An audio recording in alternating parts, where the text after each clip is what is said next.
Hi, welcome to my YouTube channel. ನೋಡಿ, ಇವಾಗೊಂದು ಗಿಡ ತೋರಿಸ್ತೀನಿ ಬರ್ರಿ ನೋಡೋಣ.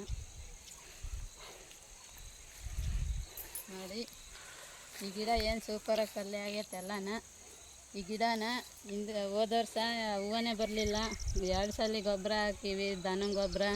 2 ಸಲ ಕೆರೆಗಳು ಮಣ್ಣೆಲ್ಲ ಹೊಡೆದು ಎಲ್ಲ ಬುಡಕೆ ಇಷ್ಟು ಮಣ್ಣು ಹಾಕಿರೂ 50 ಗ್ರಾಮ್ ಹೂವು ಬರಲಿಲ್ಲ ಹೋದ ವರ್ಷ. ಈ ಸಲ ಒಂದು ಗೊಬ್ಬರ ಹಾಕಿಲ್ಲ, ಒಂದು ಮಣ್ಣು ಹಾಕಿಲ್ಲ, ಏನೂ ಹಾಕಿಲ್ಲ. ಏನು ಸೂಪರಾಗಿ ಹೂವು ಕಲ್ಲಿ ನೋಡ್ರಿ, ಏನು ಸೂಪರಾಗಿ ಹೊಡೆದೈತೆ ಎಲ್ಲ. ನೋಡು, ಇದೆಲ್ಲ ಕಲ್ಲಿ ಏನು ಸೂಪರಾಗಿ ಹೊಡೆದೈತೆ. ಗಿಡನೇ ಎಬ್ಬಾಕ್ಬಿಟ್ರಿ, ಗಿಡ ಹೂವು ಬರಲ್ಲ ಅಂತ ಹೇಳ್ತಾ ಇದ್ದೆ ನಮ್ಮ ಮನೆಯವ್ರಿಗೆ ನಾನು.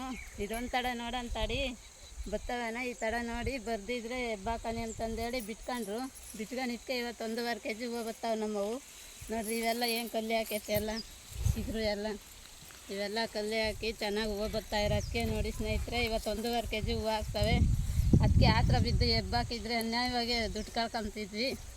ಈಗ ಹೂವಿನ ಗಿಡ ಇರೋ ಹೊತ್ತಿಗೆ ಎಲ್ಲ ಚೆನ್ನಾಗಿ ಹೂವು ಬರ್ತಾವೆ.